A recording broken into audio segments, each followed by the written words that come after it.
Hello and welcome back to my channel. My name is David Novak.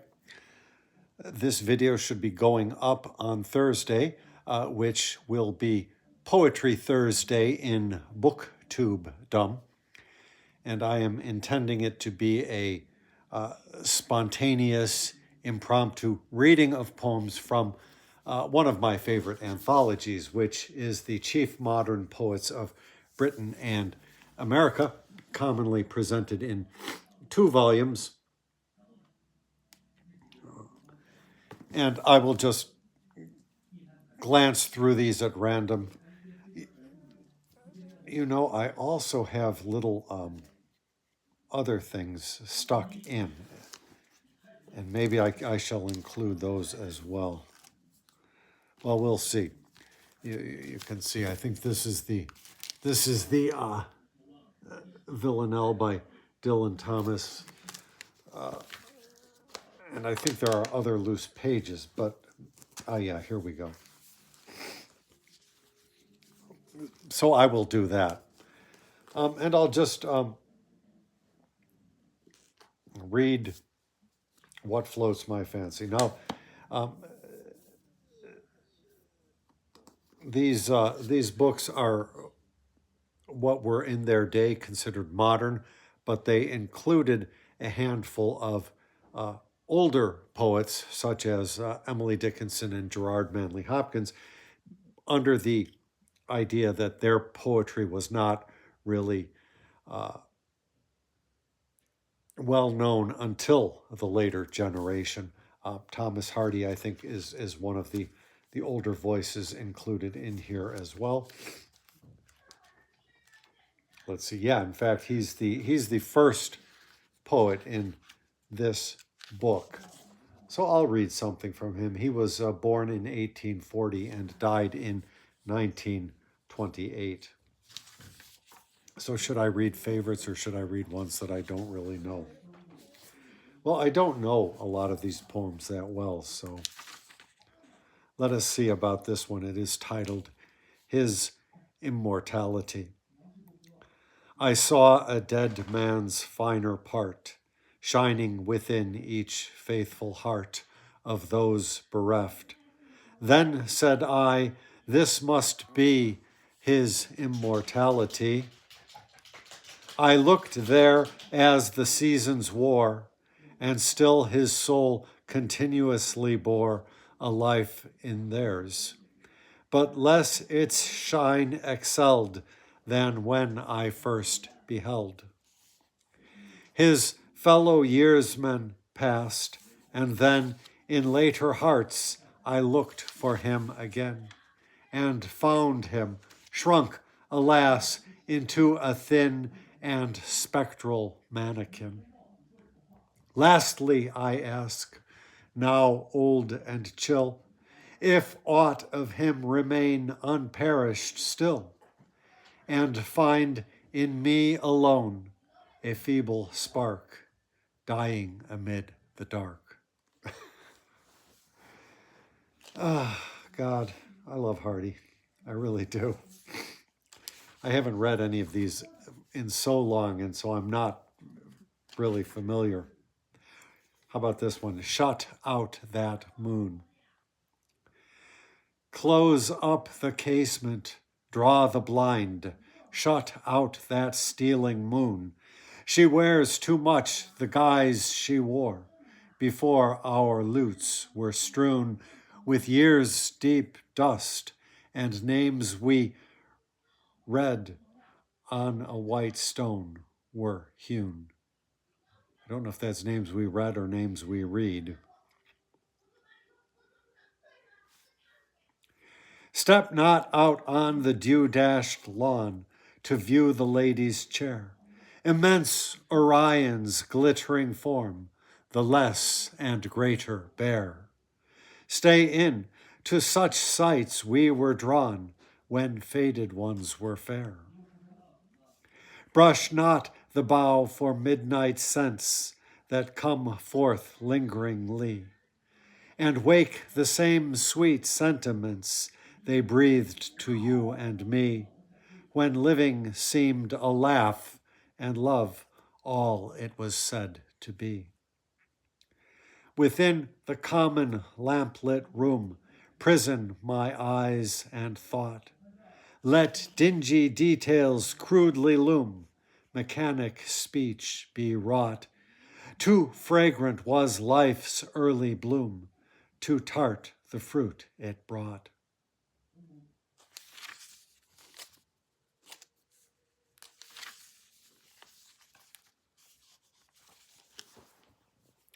Gerard Manley Hopkins, perhaps?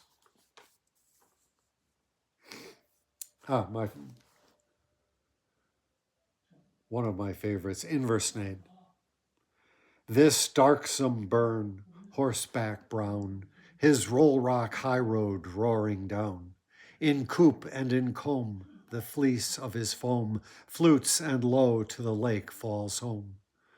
A wind-puff bonnet of fawn froth turns and twindles over the broth of a pool so pitch black fell frowning, it rounds and rounds despair to drowning. Degged with dew, dappled with dew, are the groins of the braes that the brook treads through. Wiry heathpacks, flitches of fern, and the bead bonny ash that sits over the burn. What would the world be, once bereft of wet and of wildness? Let them be left. Oh, let them be left, wildness and wet. Long live the weeds and the wilderness yet.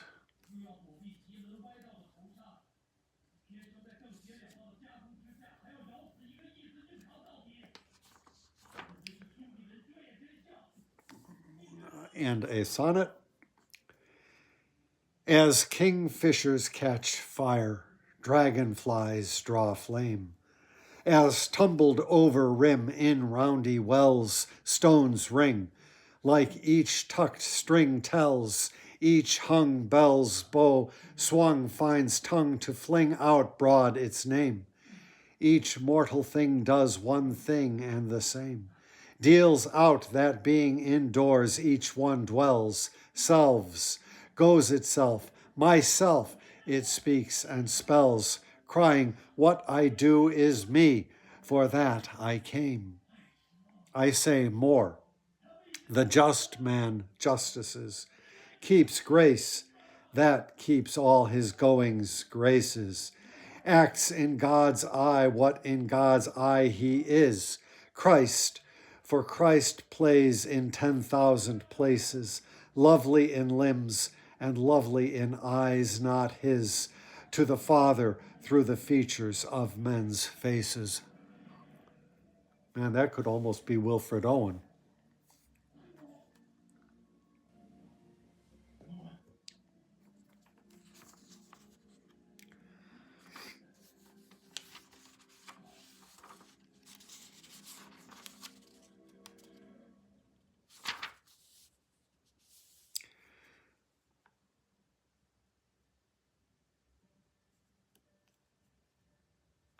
Well, I am thinking of doing one by Robert Bridges, not one of my favorite poets.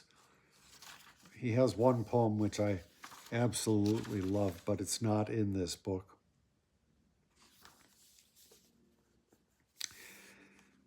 Apparently these are untitled. Let's see where this gets us. My delight and thy delight, walking like two angels white in the gardens of the night. My desire and thy desire, twining to a tongue of fire, leaping live and laughing higher through the everlasting strife in the mystery of life. Love, from whom the world begun, hath the secret of the sun. Love can tell, and love alone, whence the million stars were strewn, why each atom knows its own, how, in spite of woe and death, gay is life and sweet is breath. This he taught us, this we knew, happy in his science true, hand in hand as we stood neath the shadows of the wood, heart to heart as we lay in the dawning of the day. You can hear lots of echoes there, or lots of reminiscences. I mean, that's not the word, resonances. I don't even know what the right word is. That's enough for that. How about some Houseman? When I was 21, I heard a wise man say, give crowns and pounds and guineas, but not your heart away. Give pearls away and rubies, but keep your fancy free.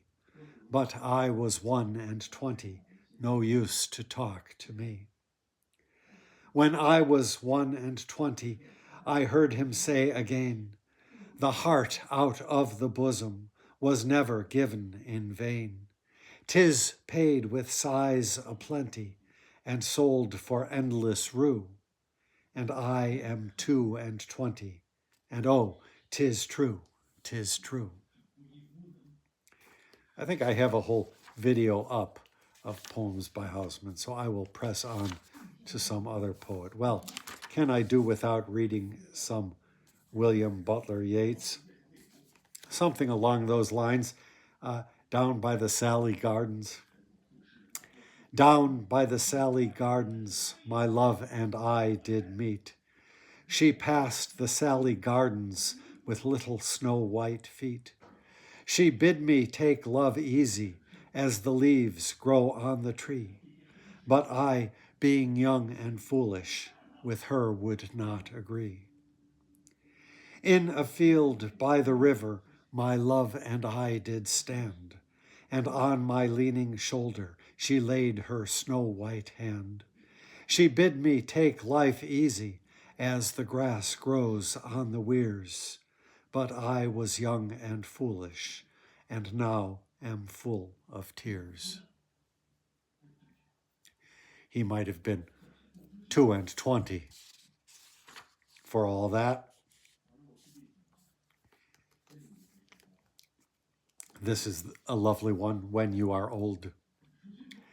When you are old and gray and full of sleep, and nodding by the fire, take down this book and slowly read, and dream of the soft look your eyes had once, and of their shadows deep. How many loved your moments of glad grace, and loved your beauty with love false or true. But one man loved the pilgrim soul in you, and loved the sorrows of your changing face. And bending down beside the glowing bars, murmur a little sadly, how love fled, and paced upon the mountains overhead, and hid his face amid a crowd of stars. It is hard to read Yeats and then break from him, but I feel that break I must do. It was from this book that I first fell in love with the poetry of W.B. Yeats. John Masefield never really appealed to me. Walter de la Mare never either.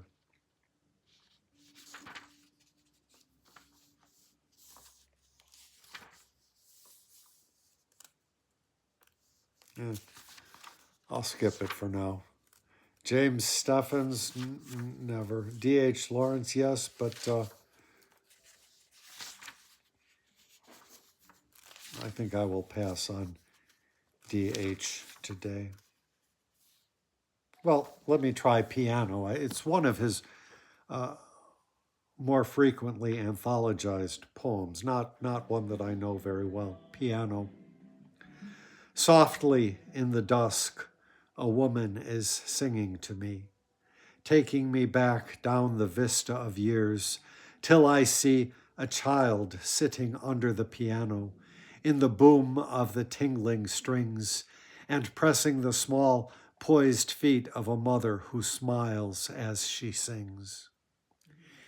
In spite of myself, the insidious mastery of song betrays me back, till the heart of me weeps to belong to the old Sunday evenings at home, with winter outside and hymns in the cozy parlor, the tinkling piano our guide. So now it is vain for the singer to burst into clamor with the great black piano appassionato. The glamour of childish days is upon me. My manhood is cast down in the flood of remembrance. I weep like a child for the past. Oh, it is real easy to empathize with that sentiment.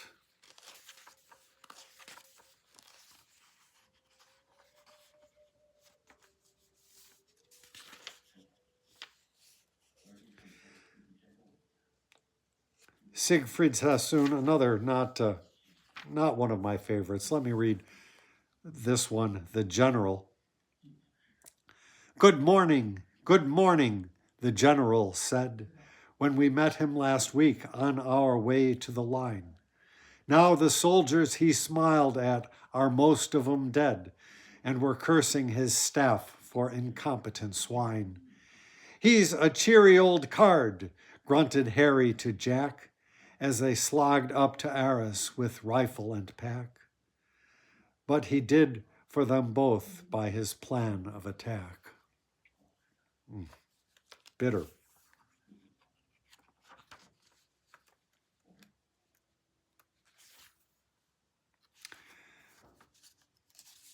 If Stephen Crane is in here, we'll do the one about the heart.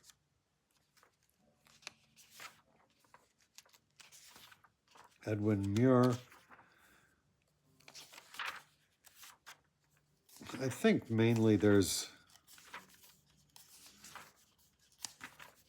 one poem.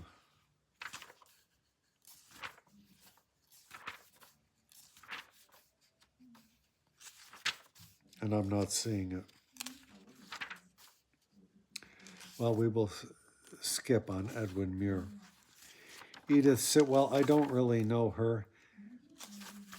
Hugh McDiarmid, I will skip. Hugh, Wilfred Owen, okay. Arms and the Boy. Let the boy try along this bayonet blade, how cold steel is, and keen with hunger of blood, blue with all malice, like a madman's flash, and thinly drawn with famishing for flesh. Lend him to stroke these blind, blunt bullet leads, which long to nuzzle in the hearts of lads, or give him cartridges of fine zinc teeth, sharp with the sharpness of grief and death. For his teeth seem for laughing round an apple. There lurk no claws behind his fingers supple, and God will grow no talons at his heels, nor antlers through the thickness of his curls. I don't know if I dare read any more. By Wilfred Owen.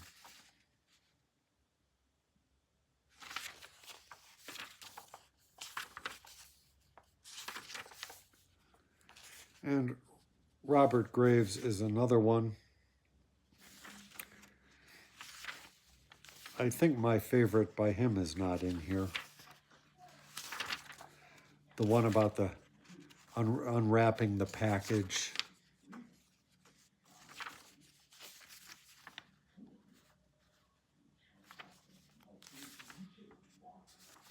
Yeah.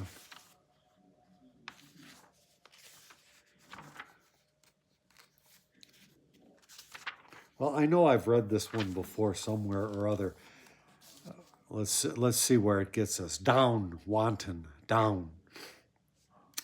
Down, wanton, down. Have you no shame that at the whisper of love's name or beauty's presto, up you raise your angry head and stand at gaze? Poor bombard captain, sworn to reach the ravelin and effect a breach, Indifferent what you storm or why, so be that in the breach you die. Love may be blind, but love at least knows what is man and what mere beast, or beauty wayward, but requires more delicacy from her squires. Tell me, my witless, whose one boast could be your staunchness at the post? When were you made a man of parts, to think fine and profess the arts? Will many gifted beauty come, bowing to your bald rule of thumb? Or love swear loyalty to your crown? Be gone, have done, down, wanton, down.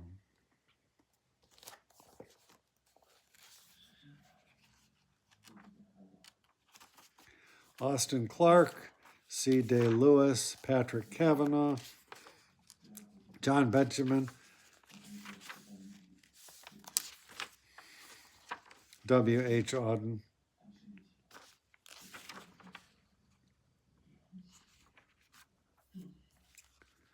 I have, I think, a couple of videos reading Auden as well, so I don't know that I need to read too much of this.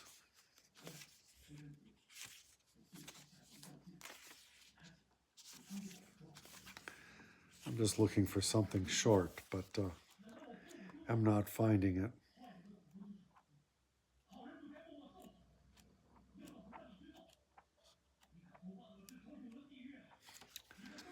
Oh. Wow, there's a...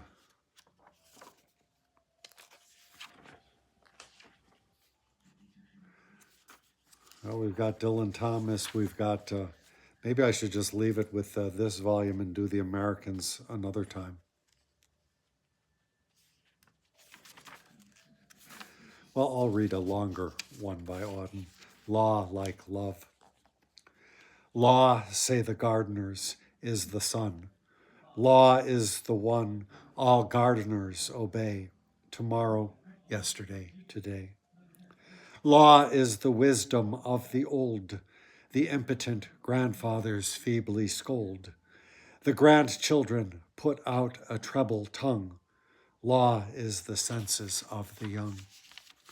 Law, says the priest with a priestly look, expounding to an unpriestly people. Law is the words in my priestly book.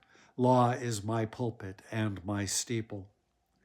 Law, says the judge as he looks down his nose, speaking clearly and most severely.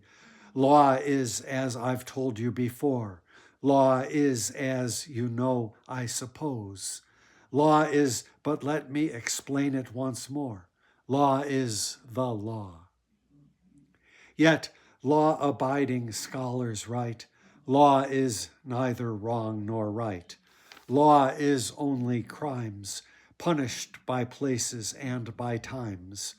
Law is the clothes men wear any time, anywhere. Law is good morning and good night. Others say, law is our fate. Others say, law is our state.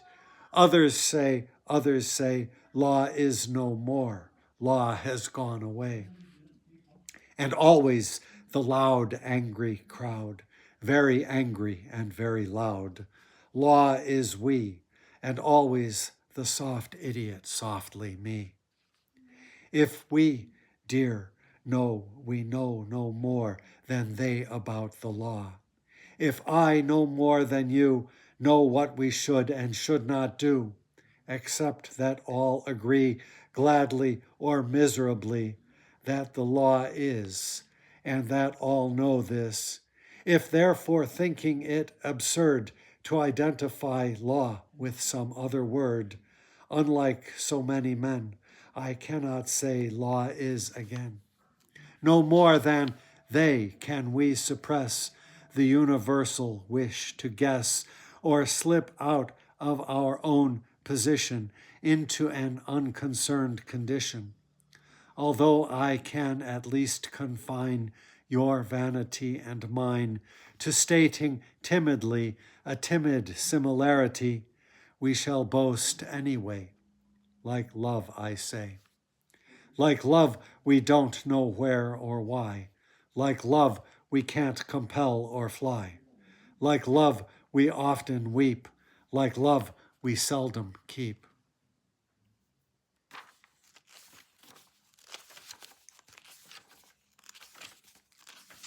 Louis MacNeice, Stephen Spender, Dylan Thomas. Is there a shorter one here? Well, the force that through the green fuse drives the flower. The force that through the green fuse drives the flower, drives my green age, that blasts the roots of trees, is my destroyer. And I am dumb to tell the crooked rose my youth is bent by the same wintry fever. The force that drives the water through the rocks drives my red blood, that dries the mouthing streams, turns mine to wax. And I am dumb to mouth unto my veins how at the mountain spring the same mouth sucks. The hand that whirls the water in the pool stirs the quicksand, that ropes the blowing wind, hauls my shroud sail. And I am dumb to tell the hanging man how of my clay is made the hangman's lime. The lips of time leach to the fountainhead. Love drips and gathers, but the fallen blood shall calm her sores. And I am dumb to tell a weather's wind how time has ticked a heaven round the stars. And I am dumb to tell the lover's tomb how at my sheet goes the same crooked worm.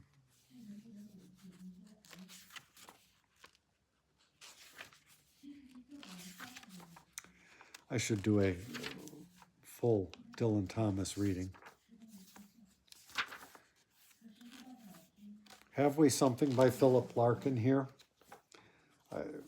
Somebody on BookTube was saying recently that they do not like Philip Larkin. Maybe I can find one that nobody can dislike. That might be harder than you think. Oh, this selection is fairly limited. Well, I will read, nope. Oh, I see. Well, I can't read that one. I'll just read a short one. I don't know what this is about. Age. My age, fallen away like white swaddling, floats in the middle distance, becomes an inhabited cloud. I bend closer, discern a lighted tenement scuttling with voices. Oh, you tall game, I tired myself with joining. How I wade through you like knee-level weeds. And they attend me, dear translucent bergs. Silence and space. By now so much has flown from the nest here of my head that I needs must turn to know what prints I leave, whether of feet or spoor of pads or a bird's adept splay.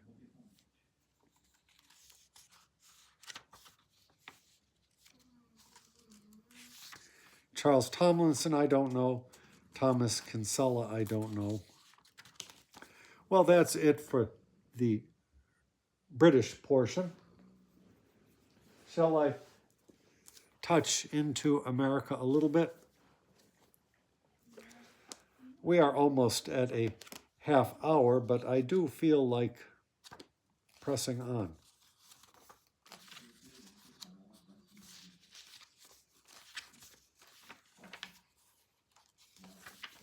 The first, of course, being Emily Dickinson.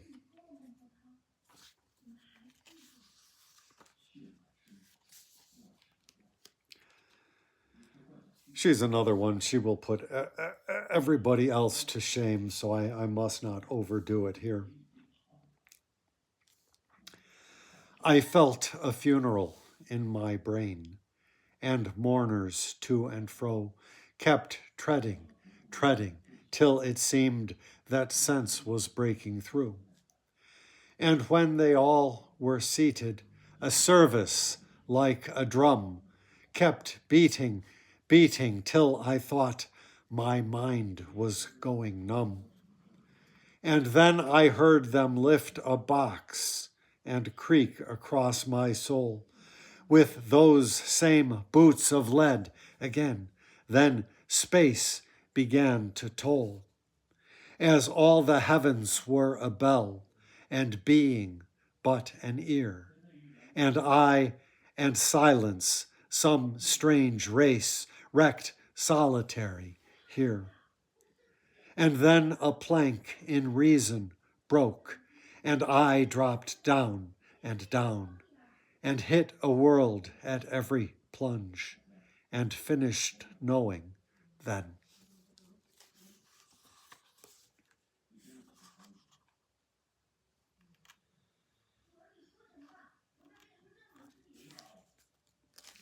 Well, I should come back and do this, reading the American poets more comprehensively. How about the most famous poem by E.A. Robinson, Richard Cory? Whenever Richard Cory went downtown, we people on the pavement looked at him. He was a gentleman from soul to crown, clean-favored and imperially slim. And he was always quietly arrayed, and he was always human when he talked. But still he fluttered pulses when he said, "Good morning," and he glittered when he walked. And he was rich, yes, richer than a king, and admirably schooled in every grace. In fine, we thought that he was everything to make us wish that we were in his place. So on we worked and waited for the light, and went without the meat and cursed the bread. And Richard Cory, one calm summer night, went home and put a bullet through his head.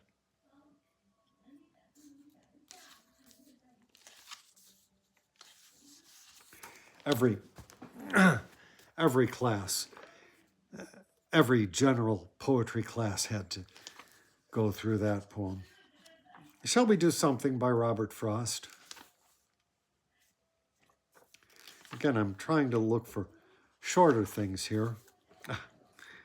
Fire and Ice. Some say the world will end in fire, some say in ice.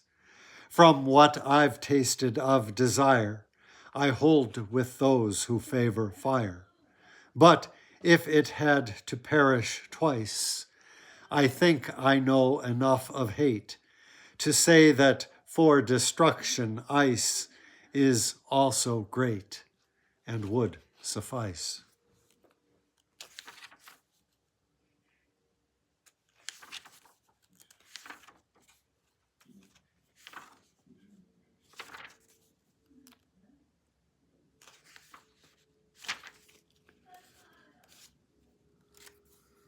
Oh man, I really should do a whole reading on Frost.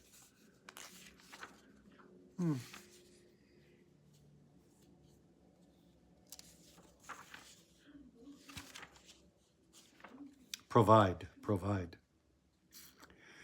The witch that came, the withered hag, to wash the steps with pail and rag, was once the beauty Abishag, the picture pride of Hollywood. Too many fall from great and good for you to doubt the likelihood. Die early and avoid the fate, or if predestined to die late, make up your mind to die in state. Make the whole stock exchange your own. If need be, occupy a throne where nobody can call you crone. Some have relied on what they knew, others on simply being true. What worked for them might work for you. No memory of having starred atones for later disregard or keeps the end from being hard. Better to go down dignified with boughten friendship at your side than none at all. Provide, provide.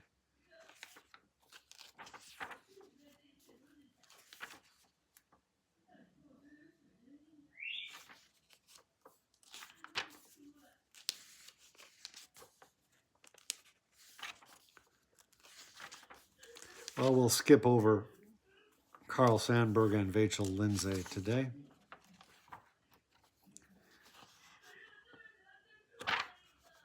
Wallace Stevens is next.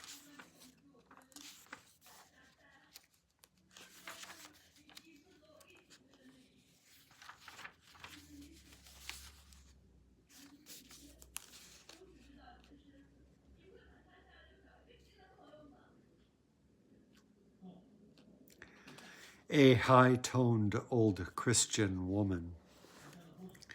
Poetry is the supreme fiction, madame. Take the moral law and make a knave of it, and from the knave build haunted heaven. Thus, the conscience is converted into palms, like windy citherns hankering for hymns. We agree in principle, that's clear, but take the opposing law and make a peristyle, and from the peristyle project a mask beyond the planets. Thus our bodiness, unpurged by epitaph, indulged at last, is equally converted into palms, squiggling like saxophones. And palm for palm, madam, we are where we began. Allow, therefore, that in the planetary scene your disaffected flagellants, well stuffed, smacking their muzzy bellies in parade, proud of such novelties of the sublime, such tink and tank and tunk-a-tunk-tunk, merely may, madam, whip from themselves a jovial hullabaloo among the spheres. This will make widows wince, but fictive things wink as they will, wink most when widows wince.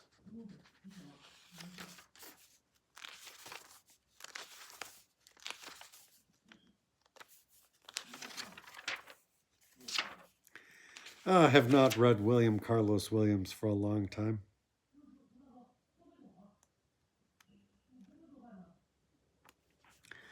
El Hombre. It's a strange courage you give me, ancient star. Shine alone in the sunrise, toward which you lend no part.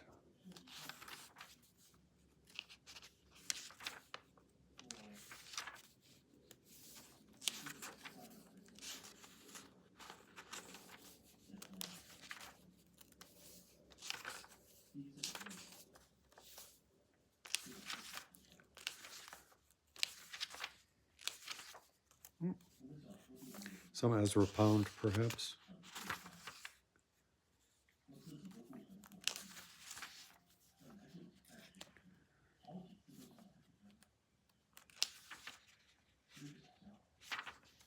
An immortality. No, sorry, an immorality. That makes a difference. An immorality. Sing we for love and idleness.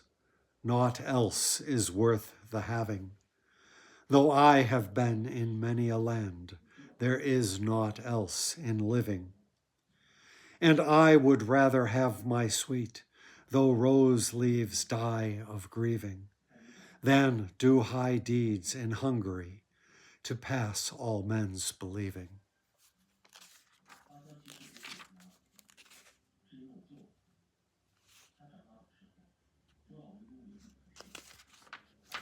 The study in aesthetics. The very small children in patched clothing, being smitten with an unusual wisdom, stopped in their play as she passed them, and cried up from their cobbles, Guarda, Ay, guarda, que bella. But 3 years after this, I heard the young Dante, whose name I do not know, for there are in Sirmione 28 young Dantes and 34 Catulli. And there had been a great catch of sardines, and his elders were packing them in the great wooden boxes for the market in Brescia. And he leapt about, snatching at the bright fish and getting in both of their ways. And in vain they commanded him to sta fermo.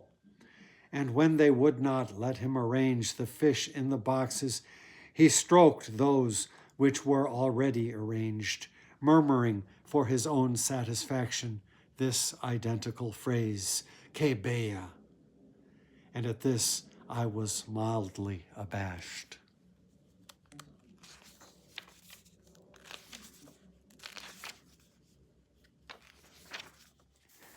I will pass by Hilda Doolittle. I will pass by Robinson Jeffers.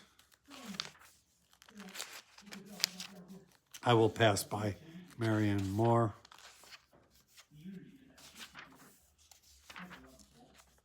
I will pass by John Crowe Ransom. T.S. Eliot, is there anything short enough? Prufrock would be lovely, but not tonight. Man, these pages are tearing as I turn them. No, the whole wasteland is in here, but that's too much. Well, I'll skip T.S. Eliot. There's Conrad Aiken. Should I read some?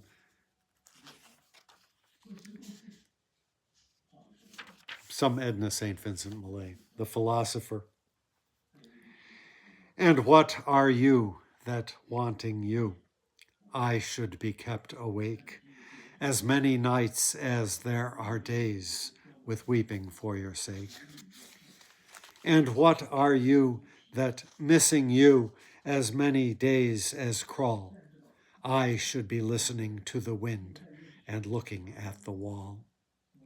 I know a man that's a braver man, and 20 men as kind. And what are you that you should be the one man in my mind? Yet women's ways are witless ways, as any sage will tell. And what am I that I should love so wisely and so well?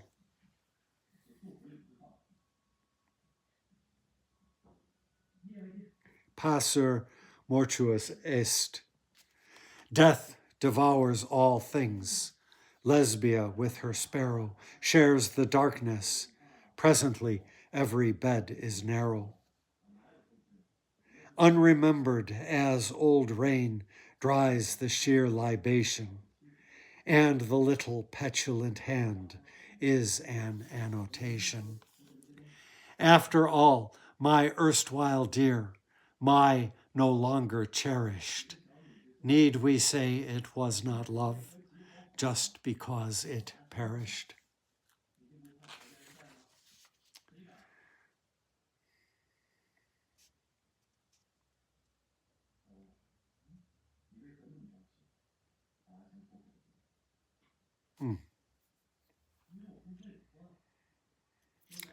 Oh, this is all just so wonderful.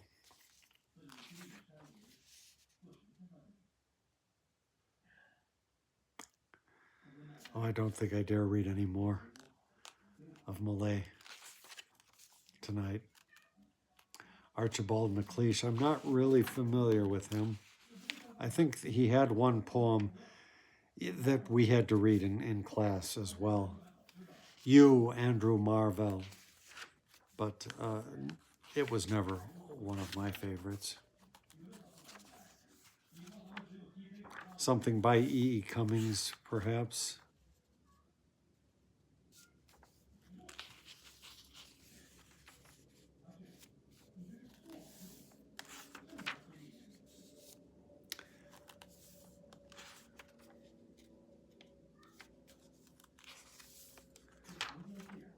Nothing here particularly. I was hoping to find one of his more famous ones, but I don't think so. Well, just to give him his place. Buffalo Bill's defunct, who used to ride a water-smooth silver stallion and break 1, 2, 3, 4, 5 pigeons just like that. Jesus, he was a handsome man.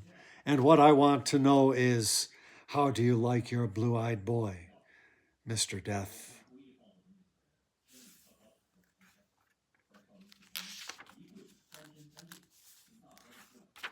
My father moved through dooms of love. I never really liked that poem, but it's one of his better known ones.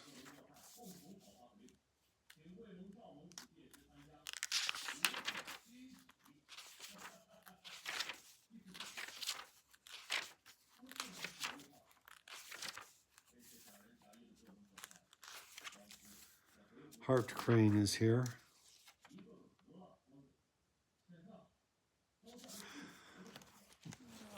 Not one of my favorite poets, but let me read this sonnet to Emily Dickinson.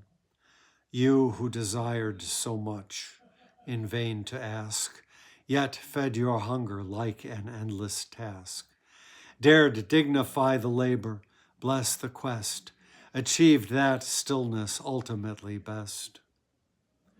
Being of all least sought for, Emily here, O sweet dead silencer, most suddenly clear, when singing that eternity possessed and plundered momently in every breast. Truly no flower yet withers in your hand. The harvest you descried and understand needs more than wit to gather, love to bind, some reconcilement of remotest mind. Leaves Ormus rubulus and Ophir chill, else tears heap all within one clay-cold hill. Well, it's mainly couplets, but it's presented in the form of a sonnet. But I should not close out on that sad note. Kenneth Fearing, perhaps? Well, I think his are too long. I do want to start wrapping this up.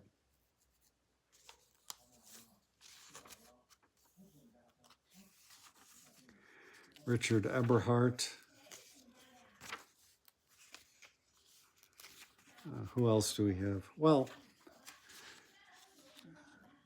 I'll read my favorite by Richard Eberhart, and then I'll read the most famous one by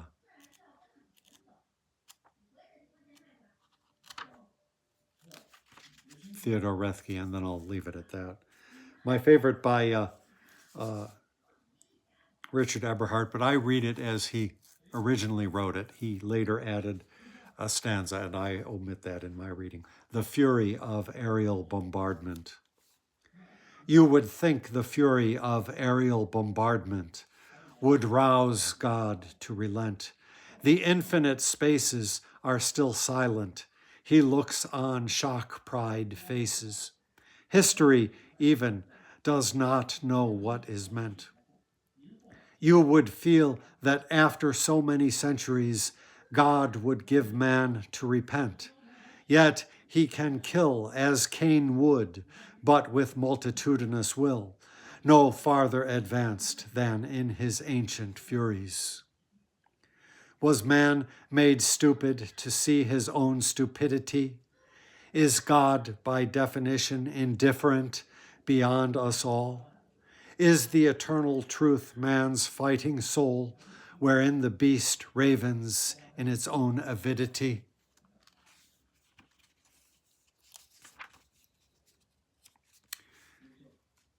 And Roethke, my papa's waltz. The whiskey on your breath could make a small boy dizzy, but I held on like death. Such waltzing was not easy. We romped until the pans slid from the kitchen shelf. My mother's countenance could not unfrown itself. The hand that held my wrist was battered on one knuckle. At every step I missed, my right ear scraped a buckle. You beat time on my head with a palm caked hard by dirt, then waltzed me off to bed, still clinging to your shirt. Paul Carroll loved that poem. So that will close out my reading of chief modern poets, both of Britain and of America. Thank you very much for stopping by my channel.